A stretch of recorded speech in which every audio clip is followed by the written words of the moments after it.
Halo Prakom Indonesia, beberapa hari yang lalu ada junior saya CPNS 2018 yang mengeluh karena banyak pekerjaan yang menumpuk, atasan yang kurang perhatian, sakdek saknyet istilahnya. Nah, di edisi kali ini saya akan share pada kalian semua kenapa banyak CPNS yang stres di awal tahun pertama.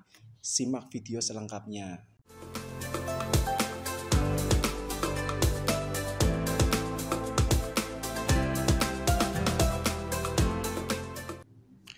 Oke, langsung saja. Jadi pada prinsipnya pekerjaan semakin hari itu semakin bertambah ya teman-teman. Dimanapun teman-teman bekerja pasti seperti itu. Nah, prosesnya seperti ini kejadiannya. Jadi ketika teman-teman baru dikasih tugas pekerjaan, misalkan membuat surat. Oh, Mas Basuki bisa menyelesaikan dalam waktu 10 menit. Wah, boleh juga nih anak. Coba saya kasih tugas lagi nih, misalkan membuat file presentasi. Oh, hasilnya lumayan bagus. Nah, dari situ nanti teman-teman tingkat pekerjaannya itu akan naik. Seperti level kita bermain game seperti itulah. Nah, nanti maksud saya ketika atasan kalian itu rapat, tentunya dengan kepala unit kerjanya, nanti kepala unit kerjanya pasti menanyakan kondisi kamu. Gimana nih anak CPNS baru kita? Bisa apa aja? Oh, bisa gini Pak. Kemarin saya suruh untuk mengerjakan bikin surat udah bagus, bikin presentasi bagus. Kemudian katanya juga dia dulunya pernah kerja sebagai programmer, sebagai software host di sana. Kemudian pernah jadi ini IT administrator dan lain sebagainya seperti itu. Nah, dari situ nanti pekerjaan kalian itu akan semakin banyak di situ. Nah, dari situ mungkin nanti kamu sendiri jika kalian dari awal itu sudah terbuka datanya seperti itu, maka kamu akan cepat dapat pekerjaan dan semakin menumpuk. Memang kamu akan semakin terkenal, tetapi bukan berarti nanti kamu semakin enak, tetapi nanti akan semakin susah untuk ini ya untuk berkembangnya. Jadi seperti ini teman-teman, karena banyak yang ini ya karena kalian dari awal sudah terbuka kemampuannya, bisa ini bisa itu, akhirnya pekerjaannya numpuk. Nah, dari situlah titik masalahnya, kalian itu nanti banyak yang stresnya. Kenapa? Karena kamu itu sudah dari awal itu langsung gaspol. Jadi CPNS itu ibaratnya mesin baru, harusnya kan dirayan dulu ya teman-teman. Misalkan tidak boleh melebihi kecepatan 100 km per jam, tetapi karena atasan kamu melihat kamu itu potensial, maka dia ngasih tugas yang di luar kemampuanmu mungkin. Jadi nanti atasan kamu kalau misalnya kamu ngerjain ini bagus, akhirnya nanti akan semakin banyak tugas yang kamu terima gitu. Nah, sebenarnya gimana sih caranya kita itu bukannya menghindar ya, tetapi itu untuk memperlambat kita biar tidak mendapatkan pekerjaan yang terlalu banyak. Ini penting untuk manajemen stres kalian. Karena apa? Karena di awal-awal CPNS itu nanti kamu juga akan mengikuti latsar. Jadi kamu harus hemat energi ya, hemat pikiran, hemat tenaga gitu. Karena kalau misalkan kamu dari awal sudah digas, nanti kelelahan sendiri. Jadi tipsnya yang pertama itu kalian jangan show off, jangan pamer lah, jangan tunjukin skill kamu yang sebenarnya di 3 bulan pertama.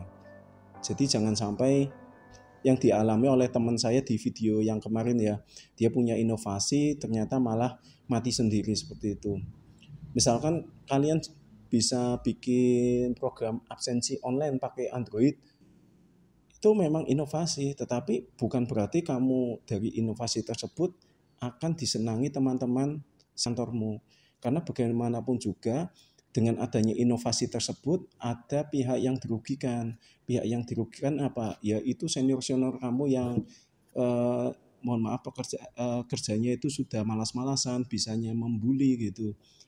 Nanti kamu malah dimusuhi itu istilahnya anak baru kemarin sore kok sudah mengobrak-abrik sistem gitu.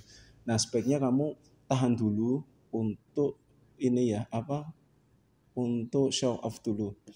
Jadi tahan dulu, jangan show off. Yang kedua, teman-teman jangan membawa laptop dulu ya. Jadi ini penting.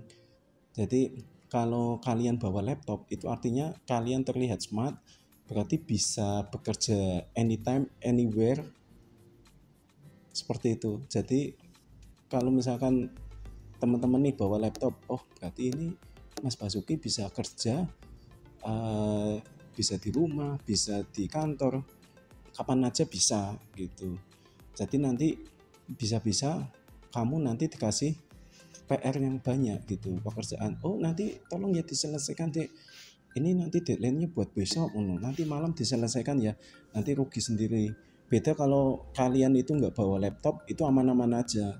Jam kantor pulang ya ikut pulang, pekerjaan nggak dibawa pulang. Oke, seperti itu ya. Kemudian tips yang ketiga, ketika teman-teman jam istirahat atau jam pulang, ya sudahlah jam pulang. Kadang namanya anak baru ya, nggak enak.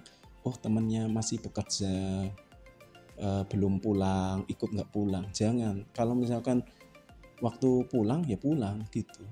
Nggak usah pekewuh gitu. Nggak enak gitu. Udah, karena gini teman-teman. Teman-teman itu kan CPNS masih 80%. Artinya pekerjaannya kalau misalkan sudah sesuai jam kerja aja sudah bagus menurut saya gitu. Nggak perlu sampai lembur-lembur seperti itu. Gitu ya. Kemudian yang keempat ini teman-teman ketika ditanya misalkan Mas Bas kalau malam itu kegiatannya ngapain? Nah kalau kalian ditanya seperti itu, kalian jawablah seolah-olah kalau malam ya sibuk gitu. Misalkan teman-teman yang sudah berkeluarga punya anak, kalau malam ya ini Pak, saya ngajarin anak saya belajar gitu. Anak saya rewel-rewel Pak, nakal-nakal itu susah diatur, kalau nggak diajarin itu susah. Bilang aja seperti itu. Kemudian bagi yang masih jomblo ya, belum berkeluarga, bilang aja gini, kalian kalau malam bekerja Pak gitu. Entah itu ojek online, taksi online, atau misalkan jaga warung, atau misalkan oh saya ini Pak jualan, bantuin ibu jualan gitu. Jualan apa? Jualan online seperti itu. Bilang aja seperti itu. Atau kalian ini Pak saya bekerja kalau malam, entah itu jadi penulis, entah itu jadi apa gitu. Buat ini buat nguliain adik saya Pak gitu. Atau buat ini Pak, buat bayar cicilan orang tua atau apalah, kamu karang sendiri. Ini bukan ngajarin ya. Jadi yang ingin saya sampaikan, jadi ketika kalian menjawab seperti itu, artinya ketika atasan kamu ngasih pekerjaan, dia juga mikir gitu. Oh, Mas Basuki lembur itu kalau misalkan di rumah itu ngerjain sesuatu, nyari kerjaan sampingan, dia dapat uang buat nyekolahin adiknya, atau buat nyekolahin anaknya, atau buat membantu orang tua. Jadi nggak enak sendiri. Akhirnya kalaupun kamu dikasih lembur, pasti nggak, entah itu seberapa, kamu dikasih uang lembur gitu. Karena apa? Karena melihat waktu luang kamu itu begitu berharga gitu. Seperti itu ya. Oh ya, berikutnya kalian banyakin mendengar ya. Banyakin mendengar, jangan banyak ngomong. Jangan banyak ngomong, artinya kamu nggak usah inilah banyakin ngomong, oh dulu saya bekerja di sini-sini Pak, saya berhasil menciptakan ini, nggak usah banyak. Kamu banyakin aja mendengar, banyak bertanya gitu. Jadi ketika dikasih kerjaan, banyakin tanya. Ingat ya, 3 bulan pertama kalian istilahnya jangan buka kartu dulu. Oke ya. Kemudian ini disclaimer dulu ya, saya kasih tips ini bukan berarti kalian itu saya suruh untuk ini apa? Saya suruh untuk menghindari pekerjaan, bukan.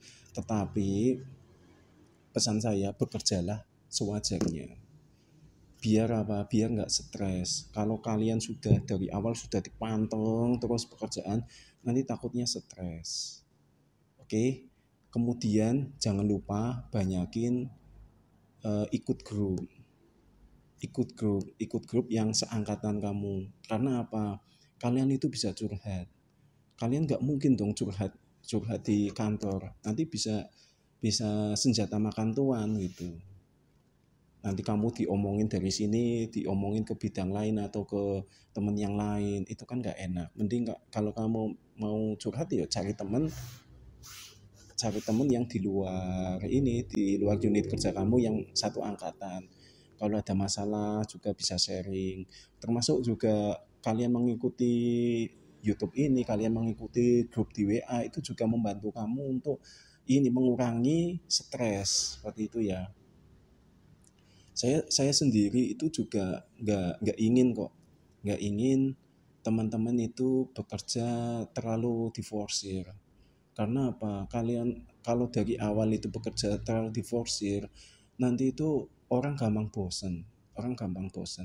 Jadi memang masa-masa CPNS sebenarnya itu banyak-banyak dilatih ini ya Pak, belajarnya, bukan digenjot pekerjaannya.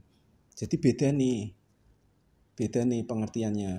Kalau misalkan dilatih itu misalkan bikin surat, Mas Bas tolong bikin surat ya, ini saya ajarin. Jadi kalau bikin surat ini nanti ada aturannya Mas, ada tata naskah dinasnya nanti misalkan fontnya harus ini apa, Bookman all steel, kemudian ukurannya 12, kemudian nanti pakai full rata atau seperti apa, nanti di situ itu ada aturan mainnya, bukan ini ya asal perintah ya. Kan kebanyakan di luar sana itu kalau anak baru itu pinter-pinter, dia nggak mau ngajarin. Mas tolong bikinkan ini apa, saya bikinkan surat ini balasannya seperti ini lah, filenya di mana Bu? Itu tinggal copy paste aja. Sebenarnya nggak seperti itu teman-teman. Di pemerintahan itu ada aturan mainnya, ada peraturannya. Kalau di sini ada perbubnya yang mengatur tata naskah dinas. Nah, di situ harus diajarin dulu tuh, namanya anak baru itu harus diajarin. Oh, ini caranya bikin surat seperti ini, aturan bakunya kayak gini. Oh, ini caranya bikin surat tugas seperti ini. Oh, ini caranya bikin SPPD seperti ini. Ada ininya, ada aturan mainnya seperti itu.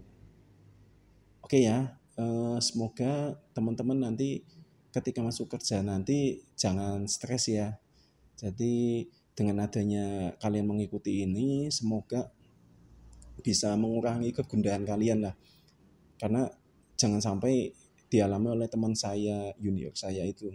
Jadi mereka ketika ada masalah dipendam, nggak mau diceritakan ke teman teman seperjuangan. Dia kan sama-sama prakom kan, harusnya kan kalau tanya sesama prakom kan lebih enak dibandingkan kamu curhat di teman sekantor. Oke ya, seperti itu ya. Semoga bermanfaat. Jangan lupa klik like jika kalian suka dengan video ini dan share video ini ke sosial media kalian. Saya Bas Muhammad. Salam Prakom Indonesia.